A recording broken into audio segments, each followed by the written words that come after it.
जी। मैं निवेदन करूंगी जानकी माता जी से क्या मैं अभी ये इस श्लोक पे अभी क्लास में हरे कृष्णा। धन्यवाद। थैंक यू माता जी। हरे कृष्णा। आप सभी का हार्दिक स्वागत है आज की भगवत गीता क्लास में। और आज हमारा श्लोक संख्या है अध्याय 13 श्लोक 28। समं सर्वेषु भूतेषु तिष्ठन्तं परमेश्वरं विनश्यत्य स्वविनश्यन्तं यह पश्यति स पश्यति। Word to word translation. समम समभाव से, सर्वेषु समस्त, भूतेषु जीवों में, तिष्ठन्तम वास करते हुए, परम ईश्वर परमात्मा को, विनश्यत्सु नाशवान, अविनश्यंतम नाश रहित, यह जो पश्यति देखता है, सह वही पश्यति वास्तव में देखता है। अनुवाद। जो परमात्मा को समस्त शरीरों में आत्मा के साथ देखता है और जो यह समझता है कि इस नश्वर शरीर के भीतर ना तो आत्मा ना ही परमात्मा कभी भी विनष्ट होता है, वही वास्तव में देखता है। तात्पर्य बाय श्रील प्रभुपाद की जय। जो व्यक्ति सत्संगति से तीन वस्तुओं को, शरीर का स्वामी यानी आत्मा, और आत्मा के मित्र अर्थात परमात्मा, एक साथ संयुक्त देखता है, वही सच्चा ज्ञानी है। श्रील प्रभुपाद ने तात्पर्य में बताया है कि जिन लोगों को ऐसी संगति नहीं होती वे अज्ञानी हैं। वे केवल शरीर को देखते हैं और जब यह शरीर विनष्ट हो जाता है तो समझते हैं कि सब कुछ नष्ट हो गया, लेकिन वास्तविकता यह नहीं है। शरीर के विनष्ट होने पर आत्मा तथा परमात्मा का अस्तित्व बना रहता है और वे अनेक विविध चर तथा अचर रूप में सदैव जाते रहते हैं। कभी कभी संस्कृत शब्द परमेश्वर का अनुवाद जीवात्मा के रूप में किया जाता है, क्योंकि आत्मा ही शरीर का स्वामी है और शरीर के विनाश होने पर वह अन्यत्र देहांतरण कर जाता है, इस तरह वह स्वामी है। लेकिन कुछ लोग इस परमेश्वर शब्द का अर्थ परमात्मा लेते हैं। प्रत्येक दशा में परमात्मा तथा आत्मा दोनों रह जाते हैं, वे विनष्ट नहीं होते। जो इस प्रकार देख सकता है वही वास्तव में देख सकता है कि क्या घटित हो रहा है। ओम अज्ञानतिमिरन्धस्य ज्ञानञ्जनशलाकया चक्षुरुन्मीलितं येन तस्मै श्रीगुरवे नमः। श्रीचैतन्यमनोभीष्टं स्थापितं येन भूतले स्वयं रूप कदा मह्यं ददाति स्वपदान्तिकम्। वाञ्छाकल्पतरुभ्यश्च कृपासिन्धुभ्येव च पतितानां पावनेभ्यो वैष्णवेभ्यो नमो नमः। जय श्री कृष्ण चैतन्य प्रभु नित्यानंद, श्री अद्वैत गदाधर शिवासादि गौर भक्त वृंद। हरे कृष्णा कृष्ण कृष्णा हरे हरे, हरे राम राम राम हरे हरे। नमो विष्णुपादाय कृष्णपृष्ठाय भूतले श्रीमते भक्तिवेदांत स्वामिनिति नामिने। नमस्ते सारस्वते देवे गौरवाणी प्रचारिणे, निर्विशेष शून्यवादी पाश्चात्यदेशतारिणे। गुरुवे गौरचंद्राय राधिकाय तदालये, कृष्णाय कृष्ण भक्ताय तद्भक्ताय नमो नमः। हरे कृष्ण। ये जो आज का श्लोक है, श्लोक संख्या 28 अध्याय 13 का, यहाँ पर भगवान बता रहे हैं अर्जुन को कि किस प्रकार पहले के श्लोकों में 6 चीज़ों का डिस्कशन कंप्लीट हो चुका है। प्रकृति क्या है, पुरुष क्या है, जो अभी हमने कुछ ही श्लोकों में पीछे देखा था, और शुरुआत से हमने देखा कि चेतना क्या है, हाँ, प्रकृति, पुरुष, ज्ञान, ये और जीवात्मा और परमात्मा, ये 6 विषयों का हमने समझा था, जो भगवान श्री कृष्ण ने अर्जुन को बताया था।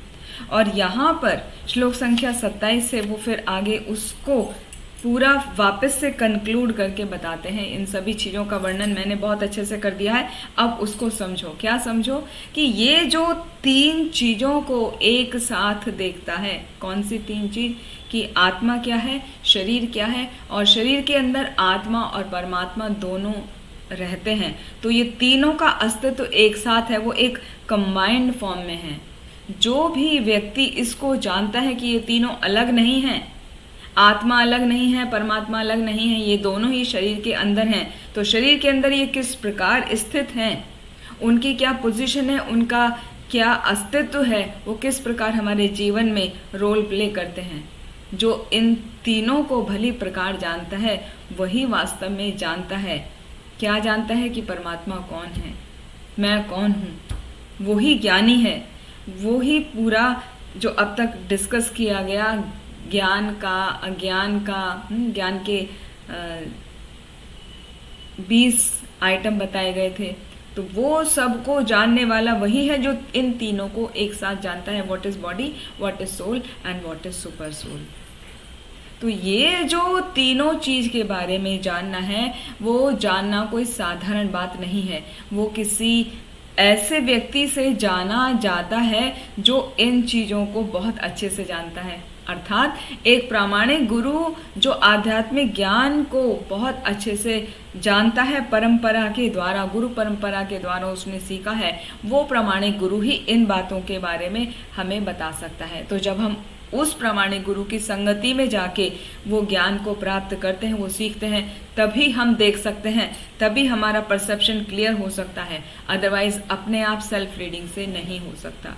तो यहाँ पर ये बात बहुत इम्पॉर्टेंट बताई है कि जो वास्तविक ज्ञाता की संगति करता है, मतलब जो इन तीनों चीज़ों के बारे में जानता है, वो ही उस ज्ञान को सीख सकता है, वही वस्तुओं को भली प्रकार से देख सकता है, अन्यथा नहीं देख सकता।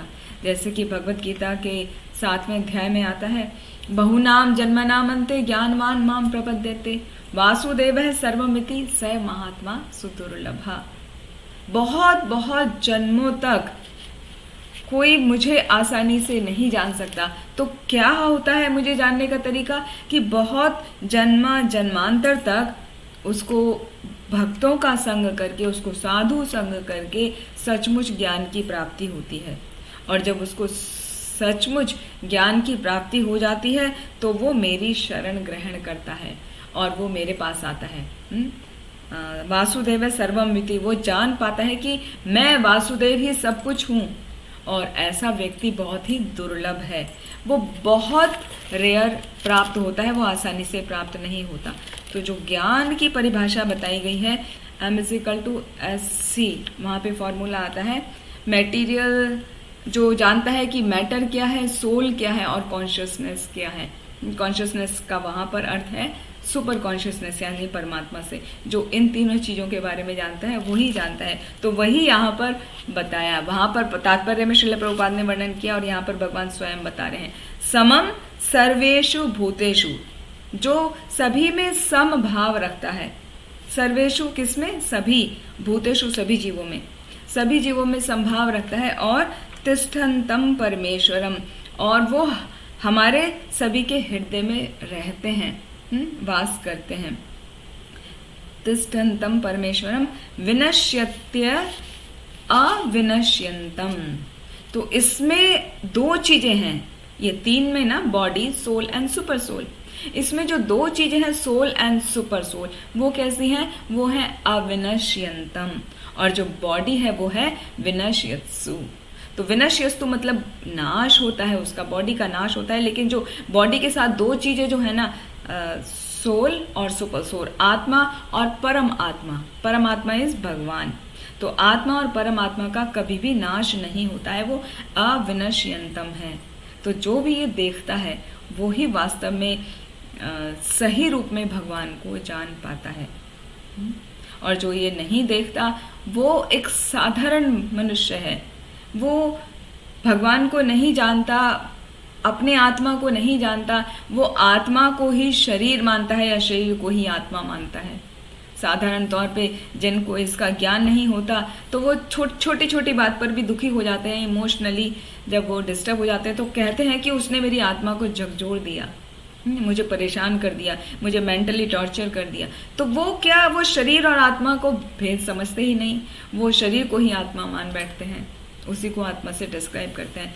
तो ये स्थिति होती है जब हम साधु के संगति में आकर या प्रामाणिक गुरु की संगति में आकर जब तक हम नहीं सुनते कि आत्मा क्या है, शरीर क्या है और परमात्मा क्या है, तब तक हम भले ही खुद पढ़ रहे हों, वो अंडरस्टैंडिंग नहीं होती, वो हमारा परसेप्शन नहीं आ पाता। इसलिए संगति जरूरी है। और जो ऐसी संगति नहीं करते वो क्या है, वो अज्ञानी हैं। जैसे भगवत गीता में कहा गया है ना, 9वें अध्याय में आता है, अब जानन्ति माम मूढ़ा मानुष्यम तनुमाश्रिता, कि जो मैं जब मनुष्य रूप में मैं अवतार लेता हूँ तो ऐसे लोग जो अज्ञानी हैं वो मुझे साधारण मनुष्य मानकर या कुछ श्रेष्ठ पुरुष मानकर मेरा उपहास उड़ाते हैं। तो कहने का अर्थ यह है कि वो जो साधारण सोच समझ वाले व्यक्ति हैं वो भगवान को नहीं मानते, भगवान को नहीं समझते सकते कि वो क्या है, वो शरीर को ही आत्मा समझ बैठते हैं। वो नहीं जानते कि भगवान किस प्रकार चर अचर सभी जीवों में सभी जगह रहते हैं, वो तो हर जगह आते जाते रहते हैं। और जो भक्त हैं केवल वही जान पाते हैं। जैसे हमने देखा कुंती महारानी स्तुति करती हैं, भीष्म देव स्तुति करते हैं, गजेंद्र स्तुति करते हैं। विभिन्न स्तुतियों में हमने देखा जाना कि किस प्रकार भगवान को ये शुद्ध भक्त हैं, ये सब जान गए तो उन्होंने किस प्रकार बताया।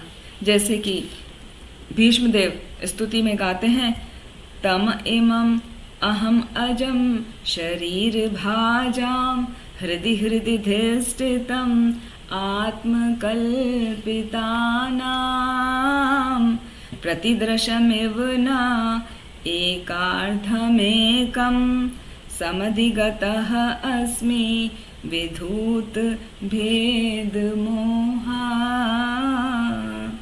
क्या इसमें इंपॉर्टेंट वर्ड है हृदय हृदय धिष्ठितम, कि आप प्रत्येक जीव के हृदय में वास करते हैं। कैसे?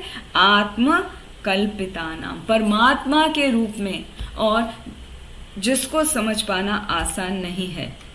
जो शुष्क चिंतक होते हैं वो जो कल्पना के द्वारा, मनोधर्म के द्वारा आपको जानने की कोशिश करते हैं, वो नहीं जान पाते कि किस प्रकार आप प्रत्येक जीव के हृदय में स्थित रहते हैं। प्रत्येक जीव अर्थात ब्रह्मा से लेके एक छोटी से छोटी चींटी तक के शरीर में आप विराजित रहते हैं और उनका पालन पोषण करते हैं।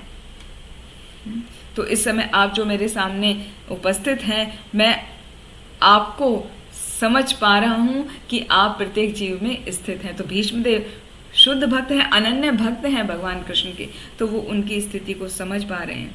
और वो आगे कहते हैं भीष्मदेव भगवान को ग्लोरीफाई करते हुए, उनके परमात्मा रूप को ग्लोरीफाई करते हुए। ये श्लोक इसलिए कोट किया क्योंकि ये परमात्मा रूप को और ज्यादा पुष्टि कर रहा है। हाँ, भीष्मदेव ने बताया है कि परमात्मा रूप में आप प्रकट हैं, आप इस तरह प्रकट हैं, प्रतिदर्शम एव न एक आर्धम एकम, जिस प्रकार एक सूर्य होता है और उसकी किरणें विकिरणित होती हैं, वो सभी जगह पहुंचती हैं, तो उसी प्रकार आप वास्तव में एक ही परमात्मा हैं और आप अपना विस्तारित रूप में सभी जगह सभी जीवों के हृदय में विराजित रहते हैं, उनका पालन पोषण करते हैं।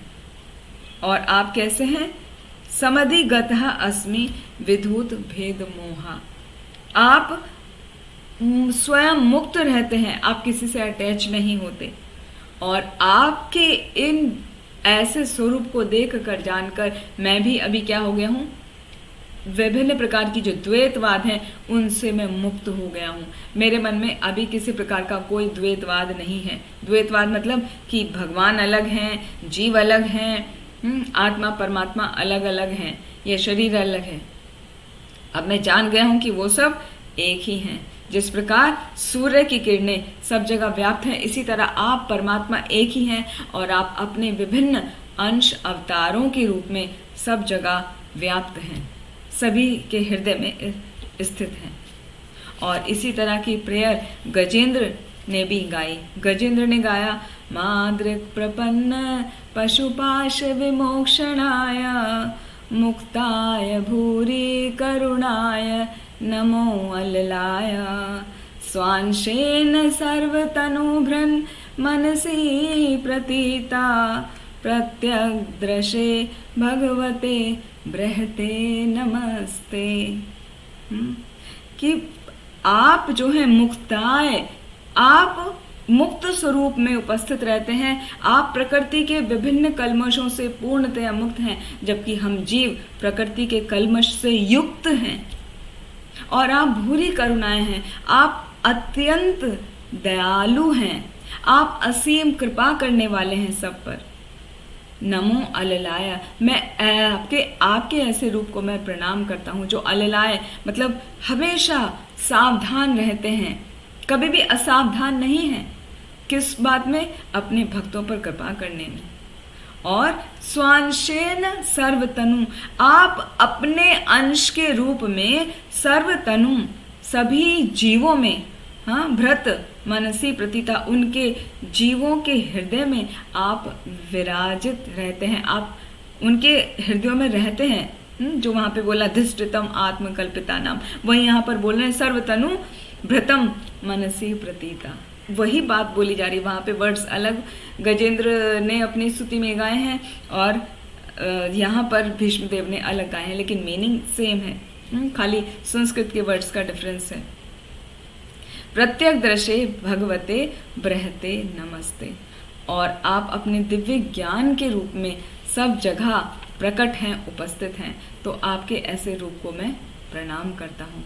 तो यहाँ पर ये जो श्लोका कोट करके बताए गए हैं वो इसलिए बताए जा रहे हैं कि ये जो तीन स्थिति है ना, जीव की शरीर, जीव की आत्मा और जीव के अंदर परमात्मा, तो उसको समझने के लिए कि परमात्मा जो है वो सुपर सोल है, उसकी पोजीशन सुप्रीम है, सबसे ऊपर है, क्योंकि वो सभी जीव के हृदय में है, हाँ, उसके साथ में अटैच है, आत्मा के साथ में वो रहता है, और उसको साथ रह के वो क्या करता है, उस शरीर का पालन पोषण करता है।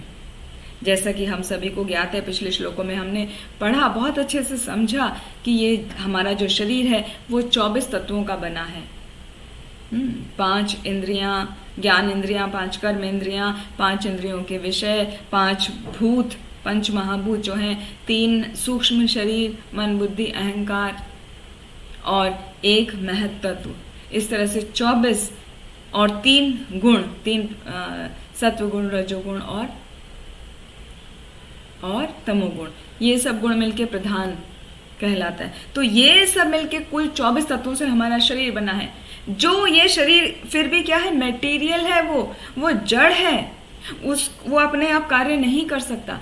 वो तभी कार्य करता है जब उसमें आत्मा प्रवेश करती है। वो आत्मा जो परमात्मा का अंश है, बहुत ही छोटा अंश है। तो वो इस प्रकार है जैसे एक कार है। कार अपने आप नहीं चल सकती, भले उसमें पेट्रोल भी फुल है, खड़ी रहती है। वो कार कब चलती है, जब उसमें कोई ड्राइवर आके उसको चलाता है। तो इसी प्रकार हमारा शरीर है। तो शरीर में हमारा तभी कोई मूवमेंट होता है, तभी हम कुछ कार्य कर सकते हैं, चाहे वो थिंकिंग है, विलिंग है, फीलिंग है, कुछ भी है, कोई भी एक्टिविटी है, हम तभी कर पाते हैं जब हमारे अंदर वो आत्मा प्रवेश कर जाती है, जो आत्मा परमात्मा का अंश है। तो जिस प्रकार कार ड्राइवर के द्वारा चलती है, इसी प्रकार हमारा शरीर उस आत्मा के द्वारा चलता है। और आत्मा भी तभी कार्य करती है जब उसके साथ में परमात्मा अटैच होता है। वो अलग नहीं है, आत्मा परमात्मा अलग नहीं है, वो साथ साथ ही प्रवेश करते हैं बॉडी में, और परमात्मा उसकी केयर करते हैं, आत्मा को पूरा पोषण प्रदान करते हैं, और फिर वो आत्मा हमारे इस शरीर का संचालन करती है। तो इस प्रकार से आत्मा, शरीर और परमात्मा को हम समझ सकते हैं। ये आत्मा जो है वो भगवान का अंश होने के कारण बहुत ही सूक्ष्म रूप है। तो वास्तव में हमें क्या करना चाहिए, उस आत्मा से हमारा डायरेक्ट अटैचमेंट है ना। तो उस आत्मा के द्वारा हमारा शरीर चलता है, और ये शरीर से जितने भी हम क्रियाएं करते हैं, अच्छे या बुरे, उन सब का इफेक्ट हमारी आत्मा पर आता है। आत्मा को वो सब भुगतना पड़ता है, भुगतान करना पड़ता है।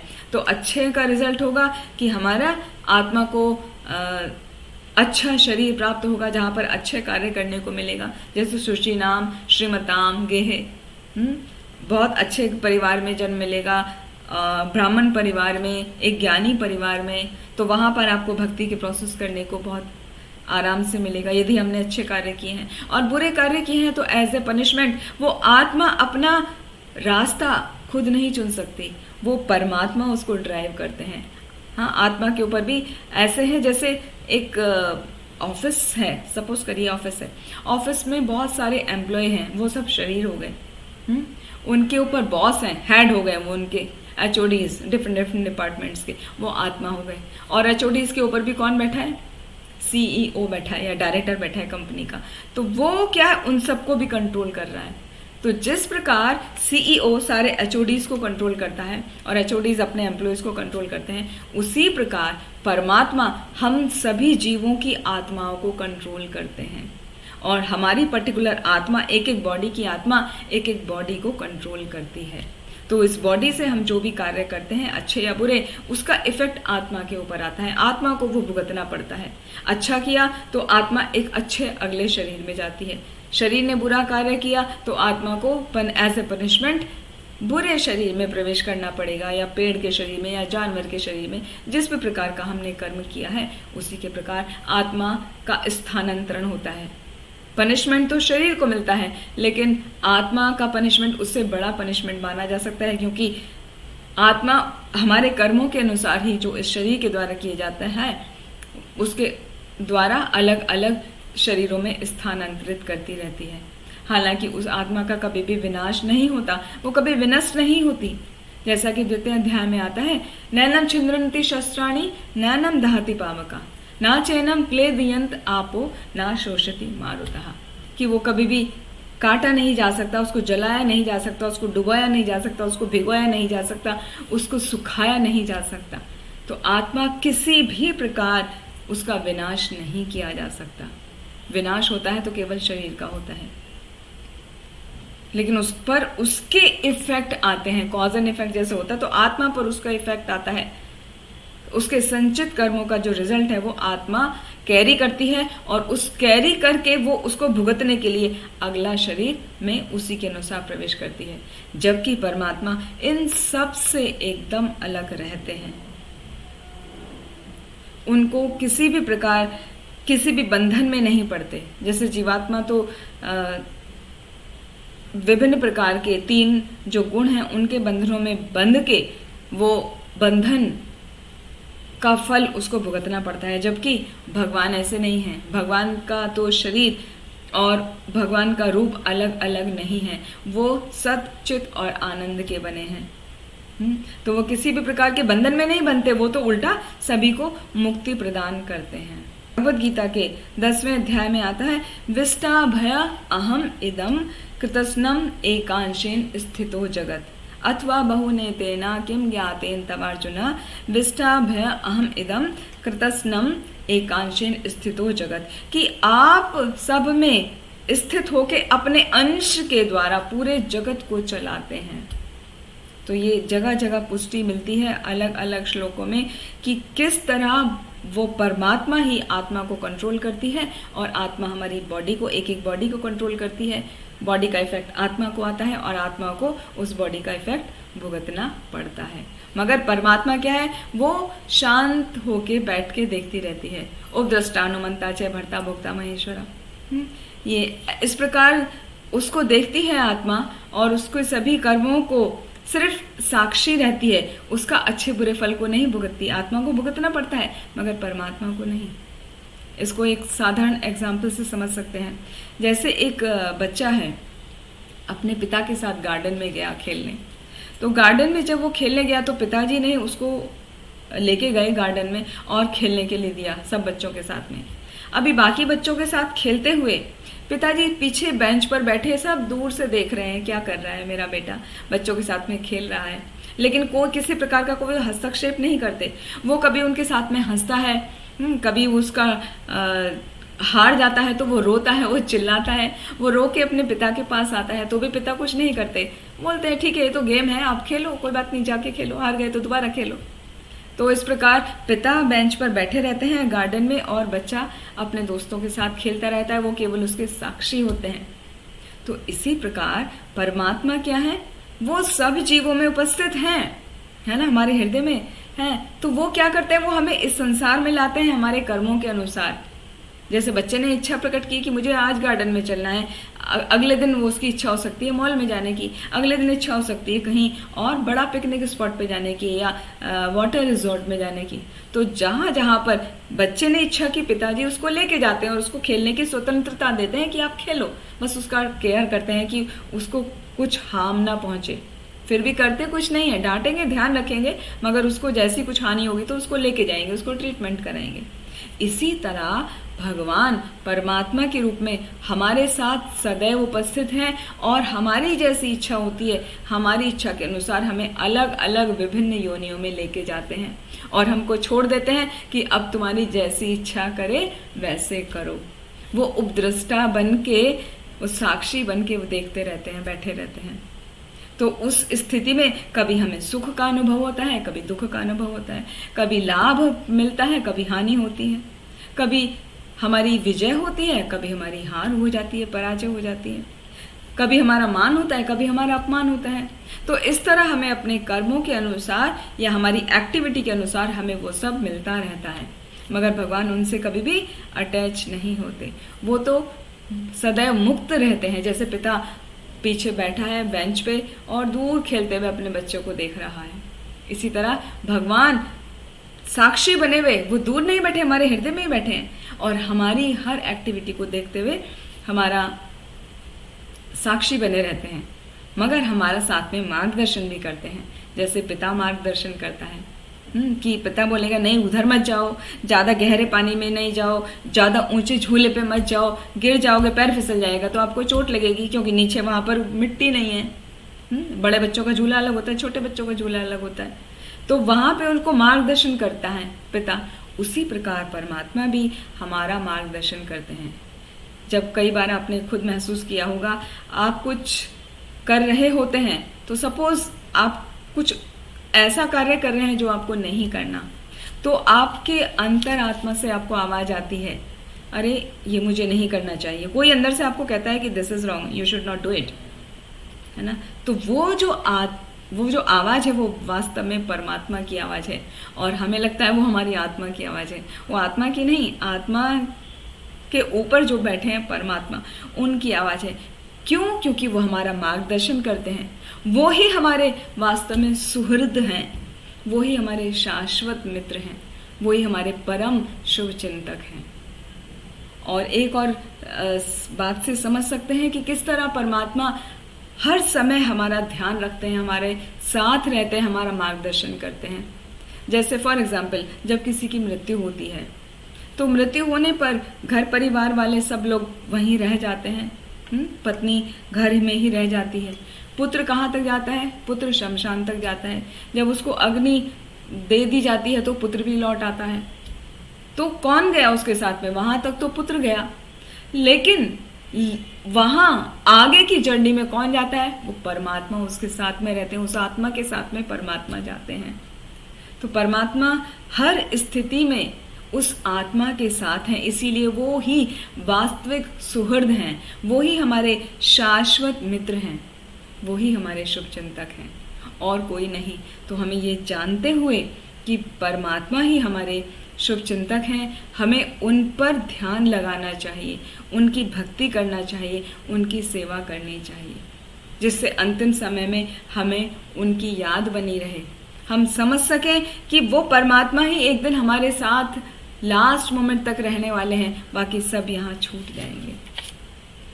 और इसका बहुत सुंदर वर्णन आता है श्रीमद् भागवतम के 10वें स्कंद में, किस तरह परमात्मा को जो समझता है वो बुद्धिमान है और जो उसको नहीं समझता वो मूर्ख है। यस्त्यात्म बुद्धि गुणपेत्र धातुके स्वधि कलत्र आदिशु भौम इज्जधि यत तीर्थ बुद्धि सलिले न करहिचित जनेषु अभिज्ञेषु स एव गोखरः। क्या अर्थ है? जो अपनी बुद्धि से ये समझता है कि मेरा शरीर त्रिधातु का बना है। त्रिधातु का मतलब है यहाँ पर कफ, पित्त और वायु। हाँ, यही 3 धातु मुख्य होती है हमारे शरीर में, और इन्हीं 3 धातु में जब डिस्टर्बेंस हो जाता है तो हमें विभिन्न प्रकार के रोग होते हैं। तो ये 3 धातुओं से बने हुए इस शरीर को ही वो सब मानता है, और उसका विचार क्या रहता है? स्वधि कलत्र आदिशु, कि ये मेरी पत्नी, ये मेरे बच्चे ही, ये मेरे अपने हैं, यही मेरे स्वजन हैं। भौम इज्जधि, ये जो मेरी जन्म भूमि है ये पूजनीय है, जहाँ मैंने जन्म लिया है वो पूजनीय है, उसकी मुझे पूजा करनी चाहिए। यत तीर्थ बुद्धि सलिले न करहिचित, और जो वो तीर्थों में जाते हैं तो वहाँ पर स्नान करने के लिए उनकी ये सोच होती है कि हम जब तीर्थों में स्नान करेंगे तो हम पापों से मुक्त हो जाएंगे। तो वहाँ तीर्थों में जाते हैं और पवित्र नदियों में स्नान करके आते हैं। वो वहाँ पर उपस्थित जो संत हैं, साधु हैं, महापुरुष हैं, उनका संग नहीं करते, उनसे भगवान की लीला कथाओं को नहीं श्रवण करते। तो जो ऐसे लोग हैं कि केवल भूमि को अपनी पूज्य मान रहे हैं, अपनी पत्नी, अपने बच्चों को अपना स्वजन मान रहे हैं, अपने शरीर को 3 धातु का बना हुआ समझ रहे हैं, वो बुद्धि, उनका विचार उसी में है, और तीर्थ स्थलों में जाकर केवल स्नान करते हैं, साधुओं का संग नहीं करते, तो वो क्या है? वो उस प्रकार हैं जैसे कोई गाय हो या गधा हो। गाय बहुत सीधी होती है ना, उसको इनोसेंट कहा गया, बहुत इनोसेंट होती है, और गधा वो क्या, उसको तो कहा गया उसको बुद्धि ही नहीं होती है। तो उस प्रकार इन सब लोगों की तुलना की गई है। लेकिन जो ज्ञानियों का संग करता है, जो जानता है, सुनता है परमात्मा के बारे में, भगवान के बारे में, वो वास्तव में जानता है, वो ही वास्तव में देखता है कि क्या भगवान है, क्या हमारी आत्मा है। भगवान का अर्थ यहाँ पे स्पेशल बोला गया है परमात्मा। तो विनश्यंतम अविनश्यंतम स पश्यति स पश्यति, ये जो हमारा शरीर है वो एक दिन विनाश हो जाएगा, और इस शरीर के अंदर जो आत्मा है और उसके जो ऊपर परमात्मा है उसका कभी भी विनाश नहीं होगा। तो ये जो जानता है वो ही वास्तविक में ज्ञाता है, वो ही वास्तव में परमात्मा के स्वरूप को सच्चा स्वरूप जान सकता है कि परमात्मा का शरीर जो है वो साधारण नहीं है, वो तो चतुर्भुज रूप में शंख, चक्र, गदा, पद्म धारण किए हुए हैं, और जो उनके प्रति भक्ति करता है वो क्या होता है? जैसी उसकी भक्ति होती है उसके अनुसार वो उसी धाम को प्राप्त करता है। श्रीमद् भागवतम में बहुत सुंदर जिक्र आता है भीष्म देव की ही स्तुति में कि जब जीव की धारणा भगवान के चतुर्भुज रूप में होती है तो वो उनकी उसी रूप में सेवा करता है, उसी रूप में उनका भजन करता है, तो वो वैकुंठ लोकों को जाता है, और जब वो जाता है तो वो भी चतुर्भुज रूप धारण कर लेता है। और जिसकी मति, जिसकी बुद्धि भगवान के द्विभुज रूप के ऊपर केंद्रित होती है तो वो भगवान के गोलोक धाम को जाता है। वहीं पर भगवान के गोलोक धाम में उनके गोप सखाओं के रूप में, उनके पार्षदों के रूप में, वहाँ पर वो उनकी निरंतर सेवा में लग जाता है। तो भीष्मदेव वहाँ पर बता रहे हैं कि अपनी अपनी सोच और बुद्धि के अनुसार हमें वो धाम प्राप्त होता है। दोनों ही धाम शाश्वत कहे गए हैं, चाहे वो वैकुंठ है चाहे वो गोलोक है। तो हमारी अपनी समझ के अनुसार है, तो वो समझना बहुत इम्पॉर्टेंट है। भले हम चतुर्भुज रूप पर फोकस करें या द्विभुज रूप पर फोकस करें, अपना अपना सबका भाव है। जैसे भीष्मदेव तो भगवान का वीर रस रूप में ध्यान करते थे, पार्थसारथी पर उन्होंने फोकस किया।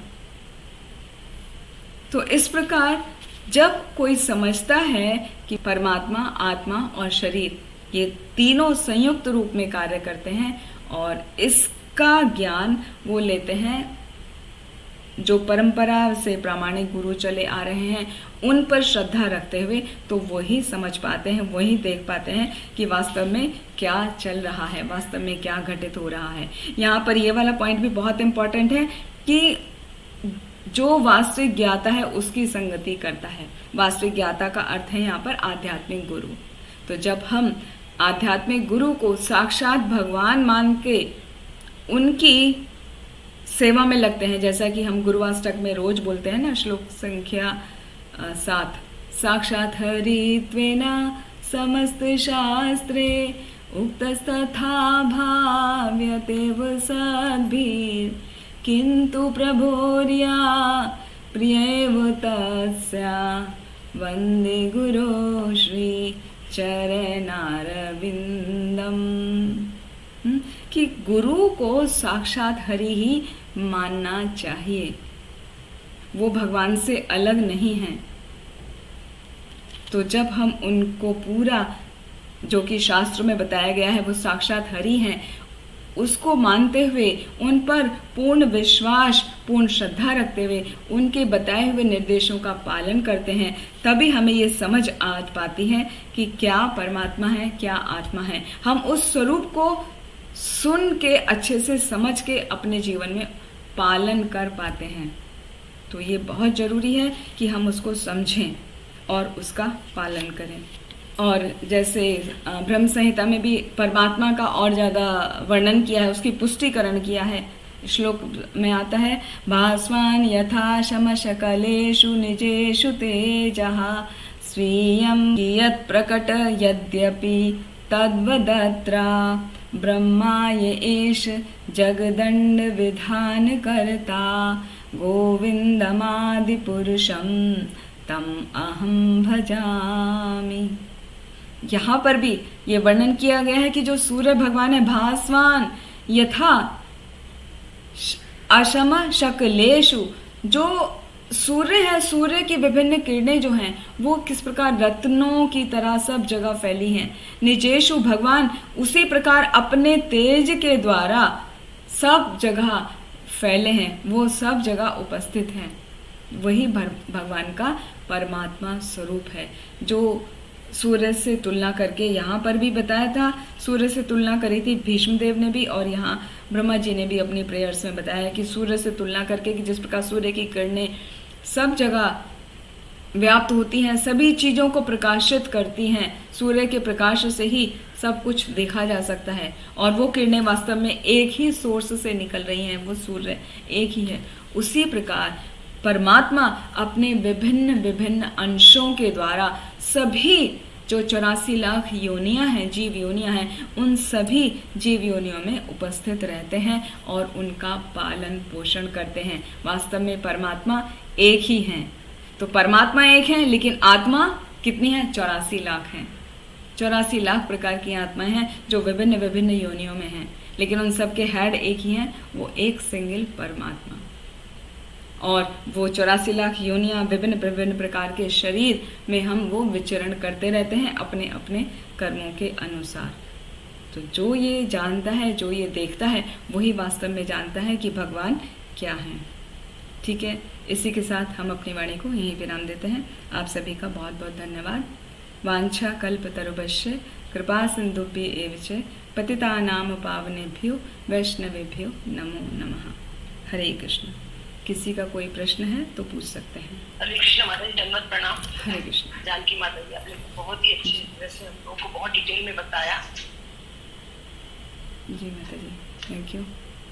और आपने काफी चीजों का हमारा रिवीजन भी करा दिया है कि किस तरह से है, तो आपका बहुत बहुत धन्यवाद। अभी किसी को कुछ पूछना है, कुछ है तो पूछ सकते माता जी से, कुछ भी किसी की। कृष्ण माता जी, धन्यवाद प्रणाम। माता जी, अक्सर जैसे मेडिटेशन के बारे में कहा जाता है, आत्मा का परमात्मा से कनेक्शन जोड़ने को ही हम मेडिटेशन कहते हैं। और अपन अभी आपने जैसा बताया कि ये आत्मा परमात्मा साथ साथ ही शरीर, ये तीनों साथ साथ ही काम करते हैं। ये इस चीज को अपन कैसे समझे माता जी? वो आपने कहा तीनों एक साथ काम करते हैं, जैसा भी आपने बताया। हाँ जी। और जैसा अपन मेडिटेशन में कहते हैं कि आत्मा का परमात्मा से कनेक्शन को जोड़ने को मेडिटेशन कहा जाता है। जी जी। तो मतलब is it some act or there is no act in meditation? Okay, ठीक है प्रभु जी, बताती हूँ मैं। Thank you for the question. जब हम मेडिटेशन करते हैं, एक्चुअली मेडिटेशन के दो तरीके हैं, जो एक भक्त करते हैं, एक तरीका जो भक्त अपनाते हैं और एक तरीका जो भक्त नहीं है वो अपनाते हैं। तो जो भक्त नहीं है वो जो तरीका अपनाते हैं वो, क्योंकि परमात्मा को और आत्मा को वो अलग समझते हैं, वो मानते ही नहीं कि एक है, इसीलिए वो किसी भी चीज़ पर फोकस करते हैं। सपोज कि पानी बह रहा है, उसकी आवाज़ पे फोकस करो, या गार्डन के चिरपिंग साउंड लगा देंगे, बर्ड्स की चिरपिंग साउंड, या पत्तों के हिलने की सरसराहट की आवाज़, वो उस तरह का म्यूज़िक और साउंड चला देंगे, फिर कहेंगे कि आप उस पर फोकस करो, वो मेडिटेट करो।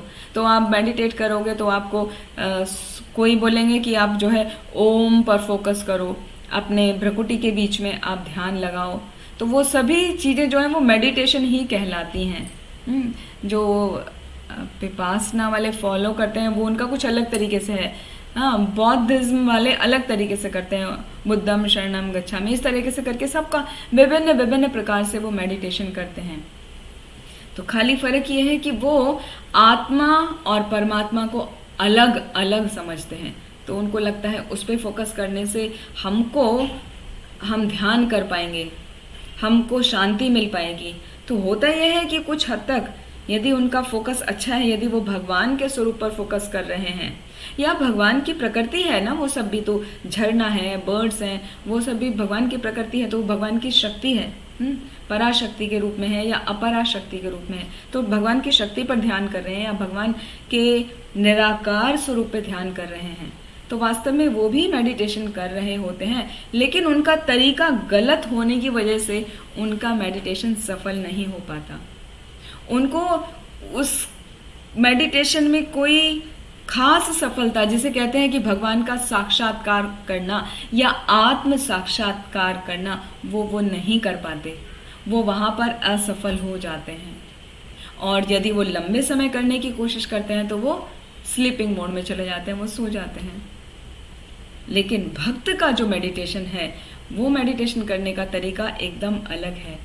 हम भगवान के साकार रूप पर, भगवान के नाम, जो मधुर नाम है भगवान के, हरे कृष्ण कृष्ण कृष्ण हरे हरे, हरे राम राम राम हरे हरे, भगवान का हरे कृष्ण महामंत्र जपते हुए, जो कि हमें चैतन्य महाप्रभु से मिला है, उसको जपते हुए जब हम भगवान के द्विभुज रूप पर फोकस करते हैं तो हमारा मन भगवान के चरण कमलों में केंद्रित हो जाता है। या जो भी अंग पर आप ध्यान लगाना चाहें, सबसे अच्छा तरीका होता है भगवान के चरणों पर ध्यान लगाना, चरणों के भी नखों पर ध्यान लगाना। आपको यदि उससे अच्छा लगता है कि भगवान का ग्रीवा को देखना, या भगवान की मुरली को देखना, या भगवान के मुस्कान को देखना, उनके पूरे चेहरे को देखना, या उनके ललाट को देखना, आप कुछ भी देख सकते हैं, वो आपका अपना भाव है। लेकिन जब हम भगवान के किसी भी अंग पर हम फोकस करते हैं, या अंग पर भी फोकस नहीं किया, तो हमने खाली हरे कृष्ण महामंत्र सामने लिखा है, हम उसी को देख रहे हैं, उसी को पढ़ रहे हैं बार बार, हरे कृष्ण, तो हरे में हरे पे ध्यान है, कृष्ण पे कृष्ण पे ध्यान है। या सिंपल भगवान की फोटो आपने रखी है या उनका विग्रह है, उस पर ध्यान लगाए। तो वो इस प्रकार जब हम ध्यान करते हैं तो वो हमारा अटैचमेंट, जो मेडिटेशन है, ध्यान और मेडिटेशन एक ही बात है, ध्यान हिंदी में शब्द है, मेडिटेशन इंग्लिश का शब्द है। तो वो जो मेडिटेशन कर रहे हैं उसमें आपको एक प्रकार की ऊर्जा प्राप्त होती है, और वो ऊर्जा है आध्यात्मिक ऊर्जा। उसमें कभी भी आप बोर नहीं होते हैं। आपको नित्य प्रतिदिन 2 घंटे मेडिटेशन करना ही होता है। मेडिटेशन मतलब बैठकर भगवान के पवित्र नामों का जप करना होता है। तो जब हम वो जप करते हैं, बहुत ही सुंदर तरीके से भगवान पर ध्यान लगाते हुए करते हैं, तो आप देखते हैं कि वो जो समय है वो इतना नेक्टेरियन फील होता है कि उतना नेक्टर आपको प्राप्त हो जाता है, उतना एनर्जी आपको प्राप्त हो जाती है जो किसी भी मेडिटेशन के द्वारा प्राप्त नहीं हो सकती। तो वो जो मेडिटेशन है जो एक भक्त भगवान के ऊपर करता है, हरे कृष्ण महामंत्र का जप करते हुए, उसमें भगवान की सीधी कृपा दृष्टि प्राप्त होती है, भगवान की अंतरंगा शक्ति की कृपा प्राप्त होती है। तो हमें और आनंद आता है भगवान के नाम जप करने का, और उसका रिजल्ट हम ये देखते हैं कि आपका सेवा करने में बहुत मन लगता है, आपका श्रवण करने में बहुत मन लगता है, आप बहुत ही विनम्र स्वभाव के हो जाते हैं, आपको क्रोध आसानी से नहीं आता। तो ये सब उसके फ़ायदे होते हैं। जबकि आप साधारण तौर पे मेडिटेशन करते हैं, जो अभक्तों वाला है, जो हमने पहले बताया वो वाले प्रोसीजर से करते हैं, तो वो कुछ समय के लिए शांत रहते हैं, लेकिन बाद में सब अपने नॉर्मल मोड में आ जाते हैं। जैसा जिसका स्वभाव है, स्वभाव के अनुसार वो प्रकृति का स्वभाव जो मिला हुआ है उससे नहीं बच पाते। जबकि भगवान के ऊपर मेडिटेशन करने से हमारा स्वभाव दिन पर दिन इम्प्रूव होता चला जाता है, हम प्रगति करते जाते हैं, आत्म साक्षात्कार हमको होने लगता है। लेकिन उसकी शर्त एक है, क्या कि वो मेडिटेशन बहुत ही ध्यानपूर्वक होना चाहिए। जैसे कि सभी जो दीक्षा गुरु हैं, सभी गुरु महाराज यही कहते हैं कि आप ध्यानपूर्वक जप करिए। ध्यानपूर्वक जप का अर्थ है मेडिटेशन।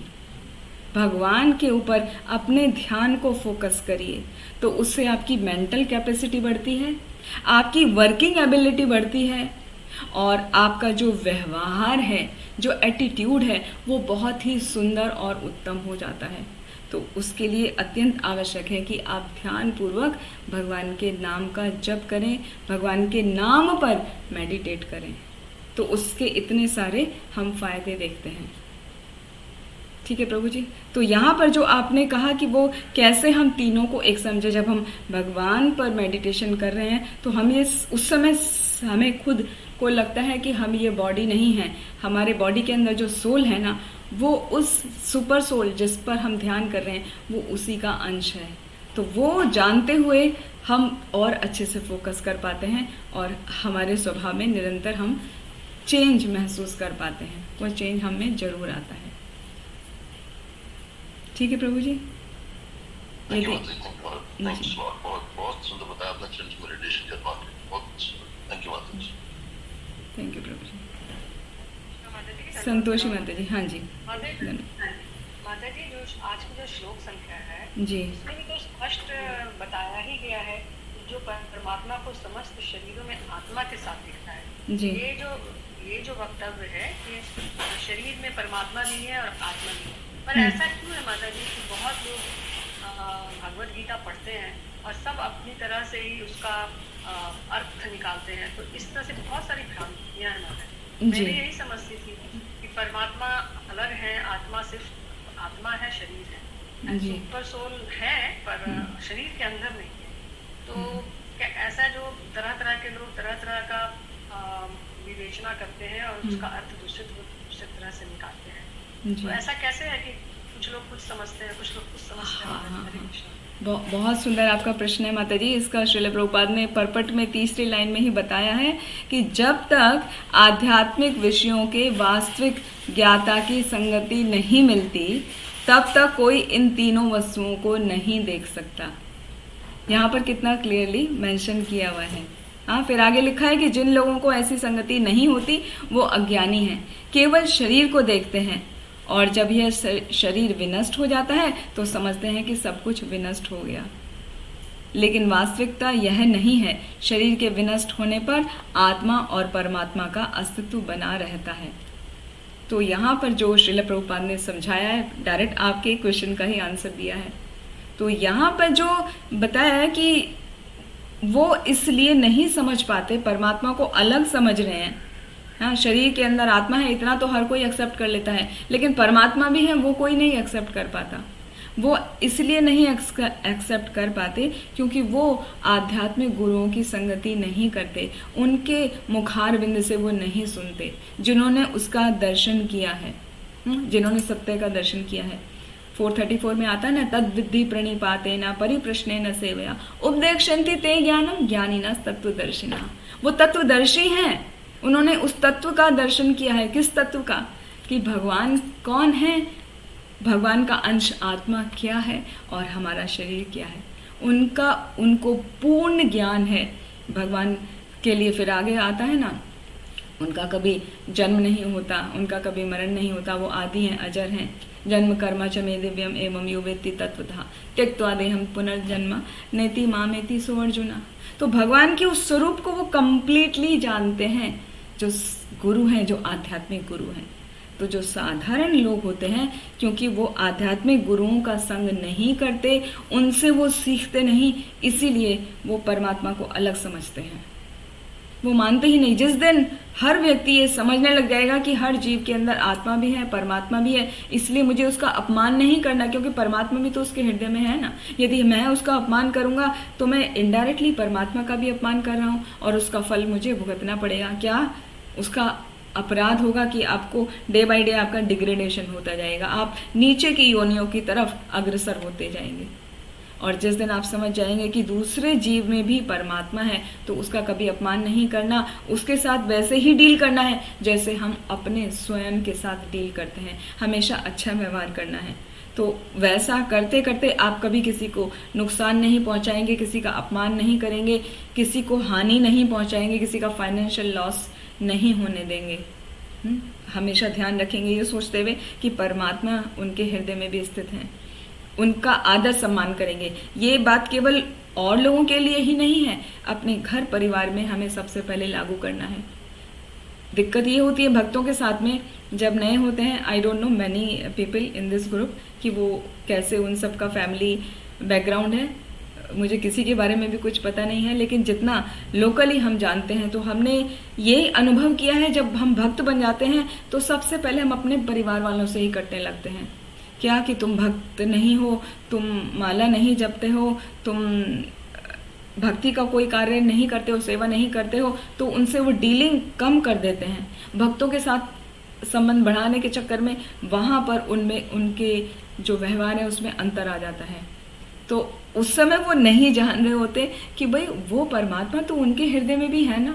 आप अच्छे से डीलिंग करो, आप अपने अच्छे व्यवहार से उनका हृदय परिवर्तन करो।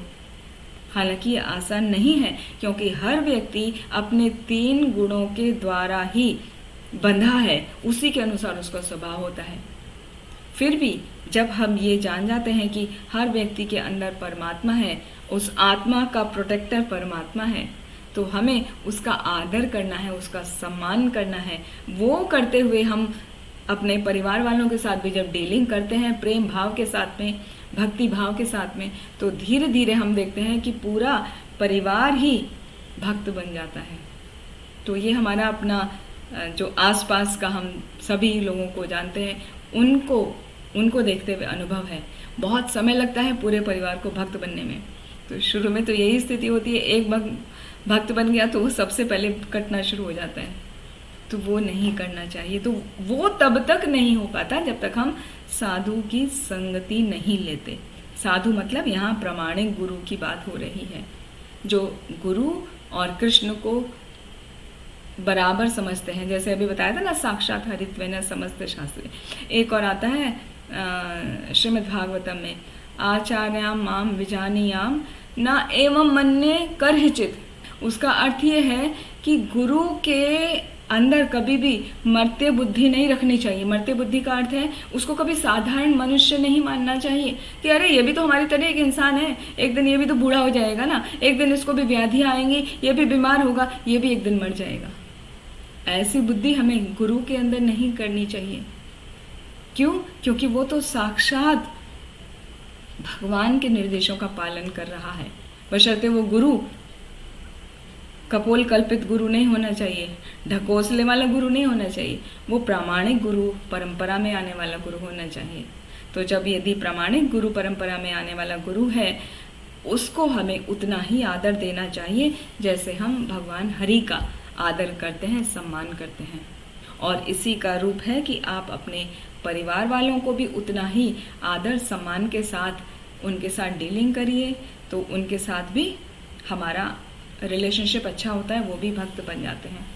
तो मुख्य बात जो आपने प्रश्न पूछा, वो क्यों ऐसा नहीं समझ पाते, तो उसका आंसर यही है कि उनको भक्तों की, जो शुद्ध भक्त हैं, आध्यात्मिक गुरु हैं, उनकी संगति नहीं मिल पाती। जब उनकी संगति करते हैं, उनकी सेवा करते हैं, तो आसानी से समझ पाते हैं। ठीक है माता जी, यदि कुछ पार्ट क्लियर नहीं हुआ तो आप दोबारा पूछ सकते हैं।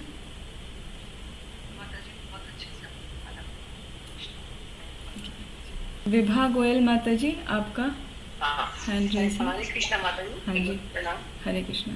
माता जी। अभी जैसे सविता माता जी ने बोला, फिर आपने बताया कि जैसे कोई जरा भक्ति में आता है तो घर परिवार से कटने लगता है। जी तो माता जी मेरी एक्सपीरियंस मतलब ऐसे ही जैसे आपने बोला आसपास का लोगों से सबसे, जी। तो क्या माता जी ऐसा होता है ना, आप व्यवहार तो अच्छा करते हैं पर जो हम लोग का पहले रूटीन होता है, चलो अभी टीवी देखना है, अभी जाना है, अभी घूमना है, तो वो सब चीजों में तो बदलाव काफी आ जाता है। जी तो परिवार के लोग ये सोचने लगते हैं देखो हमारे पास नहीं बैठ रहे हैं, हमारे साथ भी टाइम स्पेंड कर रहे हैं, और हम लोगों को तो उसमें आना बंद हो जाता है कि अरे कितना टाइम वेस्ट जा रहा है। तो इस तरह से वो एक दूरी बन जाती है। उसके लिए क्या किया जा सकता है? क्योंकि अब लगेगा कि टीवी में भी 10 मिनट भी क्या न्यूज देखना है, तो उस स्टेज पे धीरे धीरे भक्त आने लगता है। पर परिवार के लोग तो सब उसी तरह रहते हैं, तो कहते भी नहीं है पर एक दूरी बनने लगती है, उससे व्यवहार अच्छा होता है। तो ये हो जाता है कि जो अपने एक साथ जो टाइम स्पेंड करते थे उसमें आपकी दोनों के इंटरेस्ट में फर्क आने लगता है। माता जी उसमें क्या कर सकते हैं वो आप मेरे को थोड़ा सा बताइए। हरे कृष्णा माता। हरे कृष्णा। थैंक यू माता जी, बहुत ही व्यवहारिक प्रश्न है आपका। ये सभी परिवारों में होता है। तो इसका इलाज ये है माता जी, शुरुआत में उनके साथ में, सपोज वो न्यूज़ देख रहे हैं बैठ के, तो उनके साथ में आप बैठिए। पहले यदि आप न्यूज़ बैठ के देखते थे तो अब भी थोड़ी देर के लिए बैठिए, लेकिन थोड़ी देर बैठ के आप उठ के चले जाइए, अपना जप करिए, अपना रीडिंग करिए दूसरे रूम में जाके। फिर थोड़ी देर में फिर आप वापस आ सकते हैं और प्रेम पूर्वक उनको भी लेके जा सकते हैं कि अभी देखिए हम आपके साथ बैठे थे, आप अभी ये देख रहे थे, मैं आपके साथ बैठी, अभी आप मेरे साथ में आ जाओ, चलो हम थोड़ा सा बैठ के, आप मेरे साथ 5 मिनट बैठो, उतना चलेगा, ज़्यादा देर नहीं। हाँ, बाकी आप 1 घंटा आपको न्यूज़ देखनी है, आप देखो उसमें से 10 मिनट या 5 मिनट मिल रहे निकालो तो मेरे साथ बैठो, तो वो आपके साथ डेफिनेटली आएंगे कि भाई आपने 10 मिनट उनके साथ निकाले तो वो भी 10 मिनट आपके पास आएंगे। तो जब आए तो फिर साथ साथ पढ़िए, डिस्कस करिए। तो कहने का अर्थ ये है कि आपको बराबर वो आदान प्रदान, अनुनय विनय करना पड़ेगा। जैसे आप उनके साथ डील करेंगे वही तो आपके साथ डील करेंगे, आखिरकार हैं तो आपके परिवार वाले ही ना। तो जितना आप उनको सम्मान देंगे उतनी केयर करेंगे, वो भी बदले में आपको उतना ही केयर और सम्मान देंगे। हाँ, वो टाइम का आपको ध्यान रखना है कि आपको पूरा 1 घंटा बैठ के टीवी के सामने बर्बाद नहीं करना है। भले ही आप 10 मिनट उनके साथ बैठे हैं तो आप अपना मनी मन विदाउट चैंटिंग बीड, आप मनी मन चैंटिंग करते रहिए, हरे कृष्ण कृष्ण कृष्ण हरे हरे, हरे राम राम राम हरे हरे, कोई दिक्कत नहीं है उसमें। तो जब ऐसा करेंगे तो आपके साउंड वाइब्रेशन से भी और आपके मन के अंतर जो फीलिंग है उनसे भी उनका परिवर्तन होता है। और साथ ही इसका बहुत सटीक उपाय है प्रार्थनाएं। भगवान से प्रार्थनाएं करिए कि भगवान जिस प्रकार आपने मुझे साधु संग प्रदान किया, मुझे बुद्धि दी कि किस प्रकार मैं आपके श्रवण कीर्तन में लगूं, मेरे परिवार वालों पर भी उसी प्रकार कृपा करिए जिससे वो भी आपकी भक्ति में लगें। वो आपकी भक्ति में लगेंगे तभी मैं और अच्छे से आपकी भक्ति कर पाऊंगी। तो भगवान आप कृपा करके इस घर के वातावरण को अनुकूल कर दीजिए भक्ति के लिए। तो ऐसी प्रार्थनाएं जब हम बार बार भगवान से करते हैं तो भगवान वो प्रार्थनाओं को जरूर सुनते हैं, क्योंकि भगवान हमारे भाव के भूखे होते हैं ना, भावग्राही जनार्दन कहा जाता है। ऐसा नहीं है कि हम बड़े बड़े संस्कृत के श्लोक पढ़ेंगे, वो स्तुतियाँ पढ़ेंगे तो ही हमारे को कुछ फायदा होगा, नहीं। यदि आप अपने मन से भी कोई भी प्रार्थना भगवान को आर्त भाव से करते हैं, ऐसे नहीं कि खाली फॉर्मेलिटी के तौर पे बोल दिया, जैसे हम सुबह 10 नाम अपराध पढ़ते हैं ना, तो कैसे फॉर्मेलिटी हो रही होती है, वो खाली रीडिंग होती है। जब उसको हम भाव से बोलते हैं या कोई भी प्रार्थना भाव से बोलते हैं तो भगवान उसको जरूर सुनते हैं। ये हमारा अपना अनुभव है, जरूर परिवर्तन आता है। और एक और परिवर्तन लाने का तरीका है कृष्ण प्रसाद। कृष्ण प्रसाद खिलाइए, कृष्ण प्रसाद से अच्छे अच्छे व्यक्तियों का हृदय परिवर्तन हो जाता है। तो हमने आपको बताया कृष्ण प्रसाद खिलाइए, रेगुलर प्रार्थना करिए, उनके साथ में डीलिंग्स करिए कि थोड़ा समय हम आपके साथ बैठे हैं, अब आप थोड़ा समय हमारे साथ बैठो। तब बैठ के वहाँ रीडिंग करो, या जो भी आपने क्लास में आज सुना है, जो कोई बात आपको अच्छी लग गई वो आप डिस्कस कर सकते हैं कि आज क्लास में हमने ये सुना। ठीक है माता जी? और बहुत अच्छे से बताया आपने जी पॉइंट्स बताए इस तरह से। हाँ, यहाँ पर एक एक और पॉइंट मैं ऐड करना चाहती हूँ। कई बार ये होता है अच्छा कि आप तो अपनी क्लास में सुनते रहते हो, वो क्या उनका घर में अलग परिस्थितियाँ होंगी, हमारे घर में अलग हैं, तो आपको स्मार्ट बनना है कि कैसे उसको प्रेजेंट करना है। ये नहीं कि बिल्कुल एज इट इज़ करें, अपना उसको मोल्ड करके परिस्थिति के हिसाब से आप चेंज करके आप बता सकते हैं। तो वहाँ पे थोड़ा बनिए स्मार्ट। ठीक है माता जी? बहुत बहुत धन्यवाद माता जी। जी अब आपके अनुमति से आगे की क्लास कर सकते हैं माता जी? थोड़ा सा टाइम ही है अभी। जी जी तो मैं रेशमी माता जी से रिक्वेस्ट करूंगी,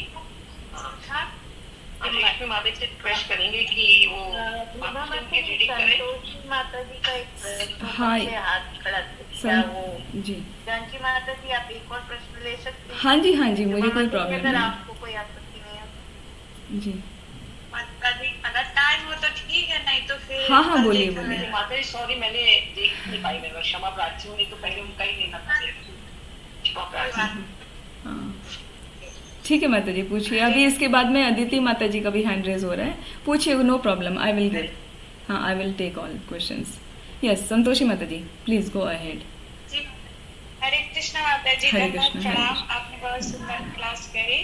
जी ये प्रश्न था माता जी, जब हम लोग नरसिंह आरती करते हैं ना तो उसमें हिरण्यकशिपु का नाम आता है, तो क्यों आता है? वो तो दुष्ट था ना, तो भगवान की आरती में उसका नाम क्यों आ रहा है? इसे माता जी थोड़ा सा हमें डिटेल में बताइए आप। जी थैंक यू माता जी, आपकी जिज्ञासा बहुत ही अच्छी है, बहुत ही क्यूट जिज्ञासा से भरी हुई है आपकी जिज्ञासा।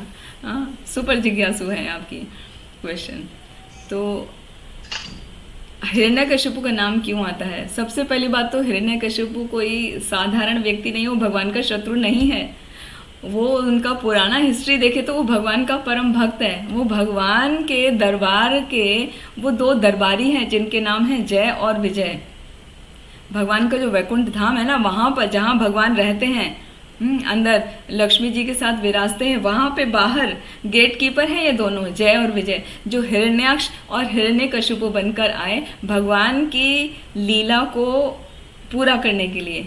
भगवान को उस समय युद्ध करने की इच्छा थी, तो उनके युद्ध करने की इच्छा के लिए वो कौन पूरा करेगा? तो वही पूरा कर सकता है जो उनके जैसा शक्तिशाली हो। और वो सबसे पहले अपने पार्षदों में से ही ढूंढेंगे ना, अपने फ्रेंड्स में से देखेंगे।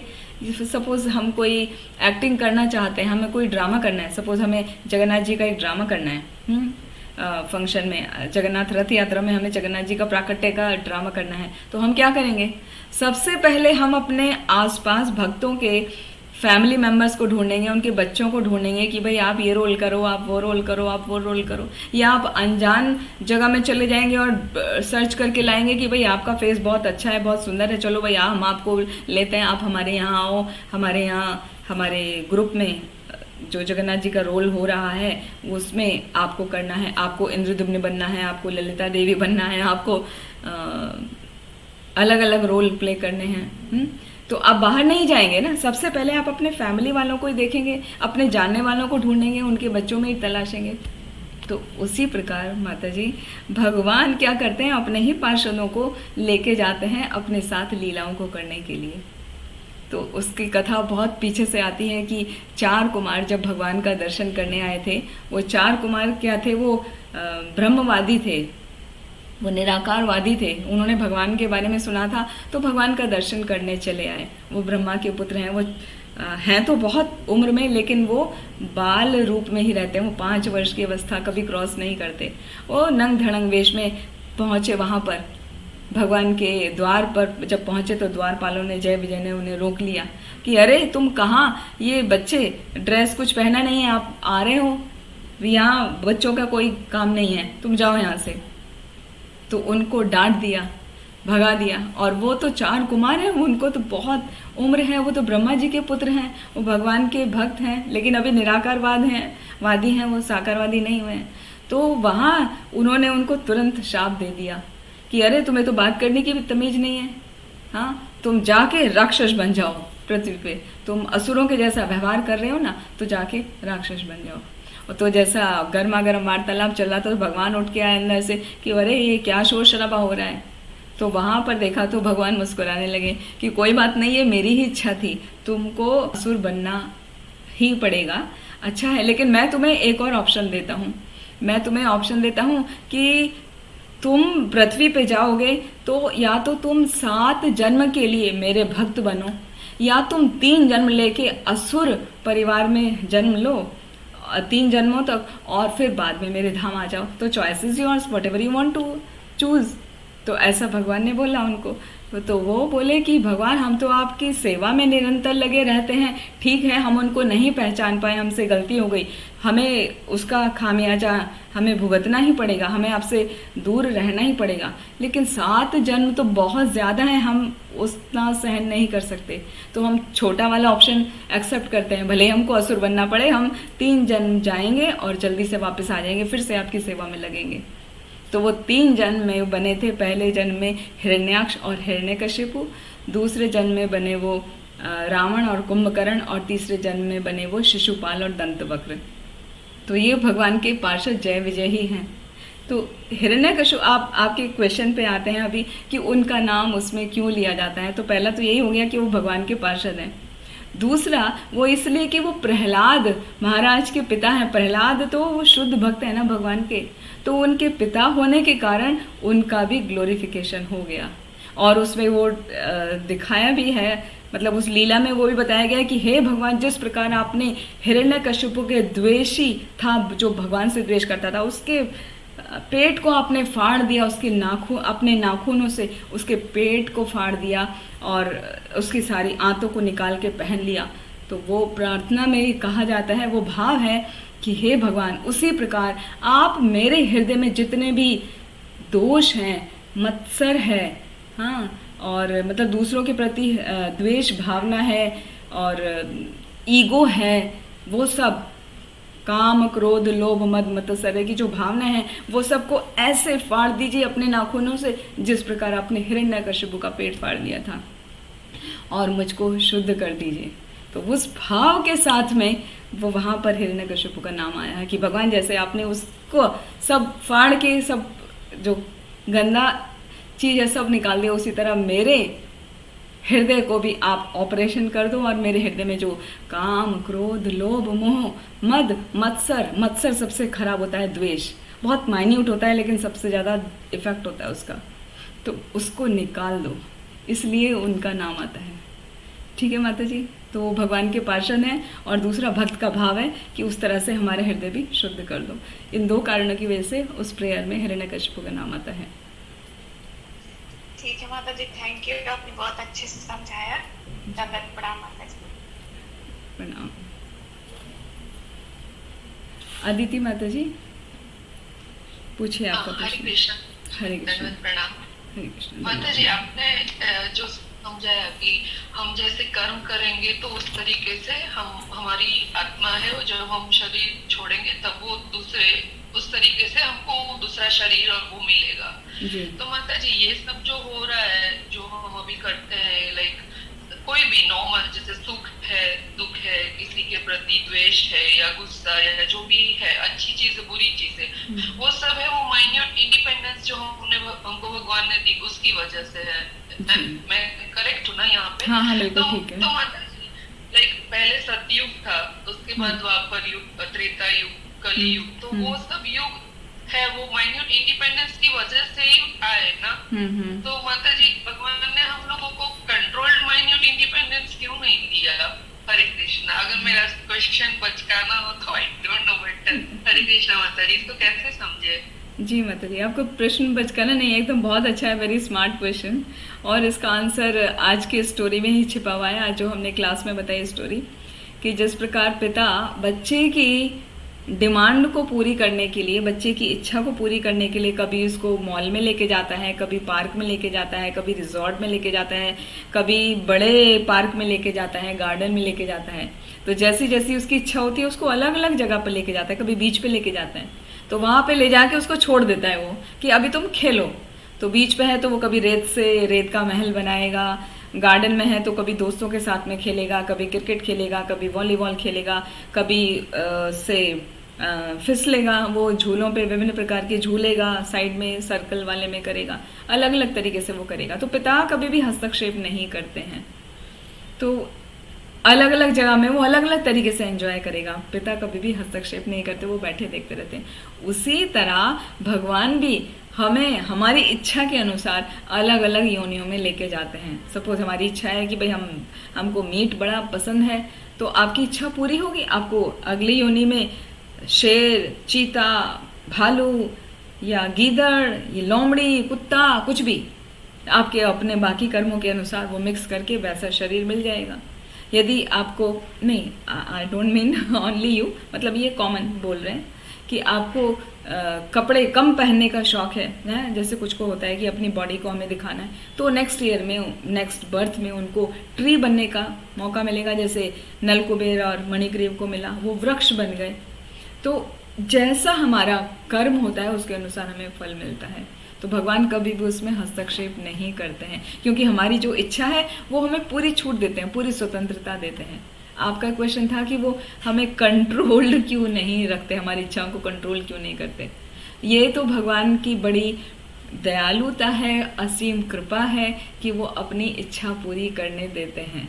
जो हम इच्छा करते हैं वो हमें पूरी करने देते हैं, तभी तो वो भगवान है। यदि हम पे वो कंट्रोल करेंगे हमारी इच्छाओं पे, तो क्या होगा, वो तो फिर बॉस की तरह हो जाएंगे ना। जैसे कंपनी में बॉस है, आपने कहा boss I want to go to leave today, half day leave, या I want to go in marriage, हाँ मेरे रिलेटिव का कोई मैरिज है तो मुझे 2-3 दिन की छुट्टी चाहिए, या मेरे फैमिली मेंबर का किसी का तबीयत ठीक नहीं है तो मुझे छुट्टी चाहिए। आप कितनी बार छुट्टी मांगेंगे, ठीक है, जब तक आपके उसमें वो आपका पूरा रजिस्टर मंगा के देखेंगे, जब तक आपके पास लीव है वो, तब तक वो आपकी लीव सैंक्शन कर देगा। बॉस आपको कुछ नहीं बोलेगा, आपको लगेगा अरे वाह बॉस तो बहुत बढ़िया है। लेकिन जैसे ही लीव खत्म हो जाएगी, हो सकता है आपको ध्यान ना हो, लेकिन वो तो हर बार चेक करता है ना आपका रजिस्टर मंगा के कि कितनी लीव बाकी हैं, वो लीव सैंक्शन हो सकती है कि नहीं। यदि बहुत ज़रूरी है तो आपको वो लीव देगा, लेकिन वो लीव विदाउट पे देगा। और यदि वो स्थिति भी नहीं है तो आपको कह देगा कि नहीं आपको लीव नहीं मिलेगी, आपको आना है तो आओ, नहीं आना तो जयराम जी की आप अपने घर बैठो, हम कोई दूसरा एम्प्लॉय हायर कर लेते हैं। तो वो क्या कर रहा है, वो आपकी इच्छा को कंट्रोल किया हुआ है बॉस ने पूरा। लेकिन भगवान ऐसा नहीं करते, भगवान बहुत दयालु हैं, वो हमारी जो भी इच्छा है वो हमें पूरा करने देते हैं। ये जो संसार, ये जो जगत बनाया है ना भगवान ने, जो ब्रह्मांड बनाए हैं, वो सभी जीवों की इच्छा पूर्ति के लिए ही बनाए हैं। तो जिसकी जैसी इच्छा होती है जिस आत्मा की, वैसे ही उसको शरीर देके वैसे ही उसको ब्रह्मांड में भेज दिया जाता है। ऐसा नहीं है कि केवल ह्यूमन बीइंग का शरीर इसी ब्रह्मांड में है। कितने जीव हैं जो अग्नि में होते हैं, कितने जीव हैं जो पानी में होते हैं, माइन्यूट भी और बड़े बड़े भी हैं। जैसे व्हेल कितनी बड़ी है, और एल्गी, अमीबा कितना छोटा है, आंखों से भी नहीं दिखते, वो भी तो जीव है ना। तो हमारे इच्छा के अनुसार हमको विभिन्न शरीर मिलता है। भगवान उसमें कभी भी हस्तक्षेप नहीं करते, वो कभी बॉस की तरह कंट्रोल नहीं करते, वो हमेशा पिता की तरह हमारी देखभाल करते हैं। ठीक है, ये फर्क है। वो फादर की तरह है, बॉस की तरह नहीं है भगवान। तो इसीलिए वो हमें पूरी स्वतंत्रता देते हैं, कंट्रोल नहीं करते।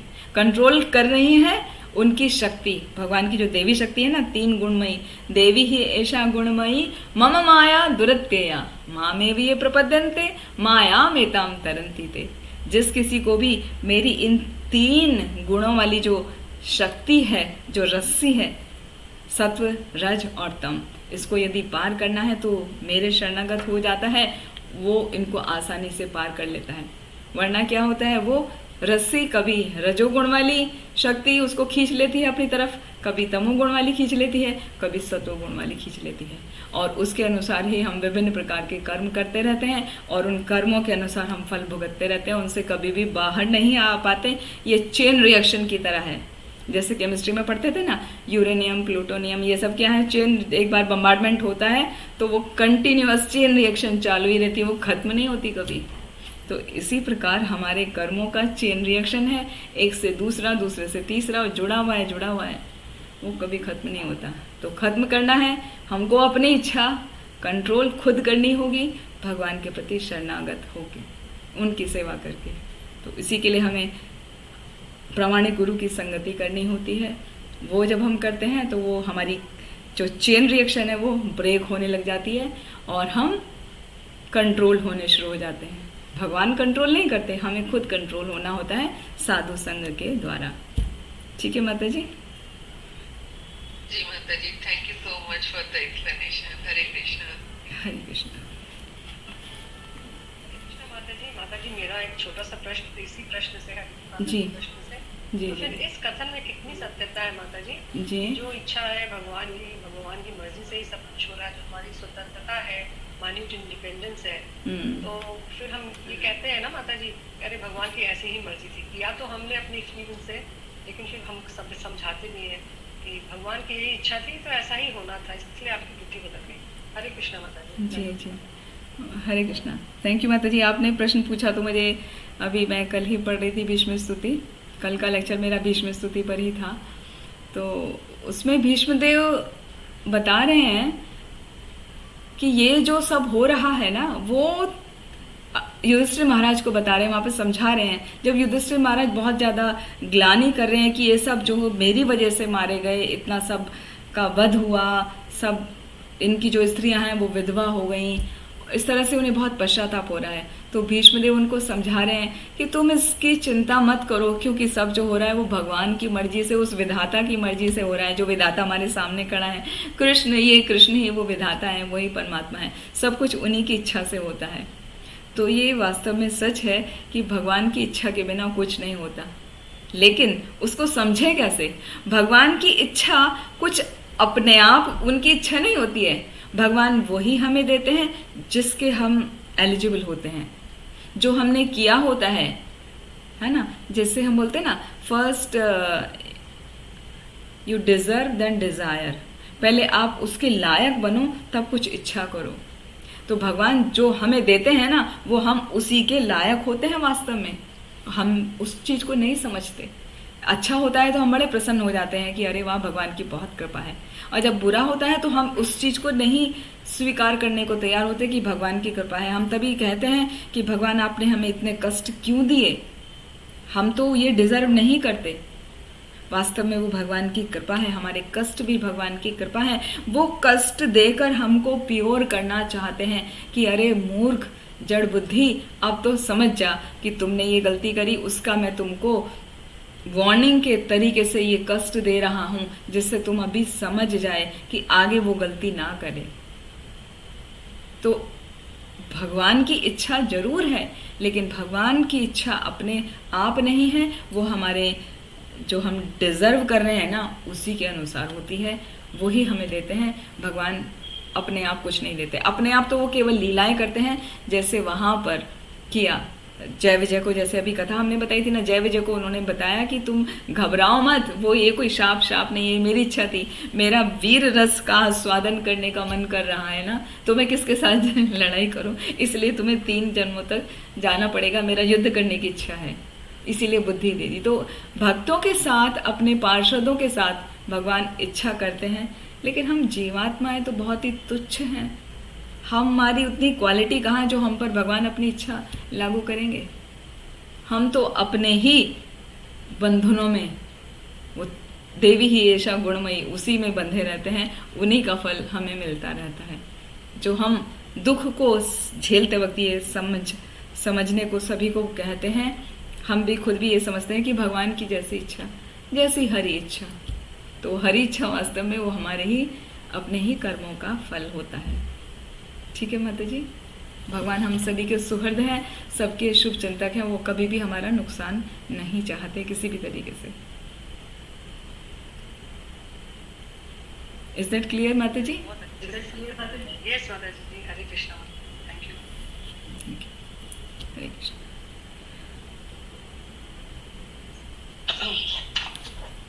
हरे कृष्णा जानकी माता जी, बहुत बहुत धन्यवाद आपका। बहुत क्वेश्चंस अच्छे आए हैं, सबके आंसर आपने बहुत ही अच्छे शब्दों में दिए। थैंक यू माता जी।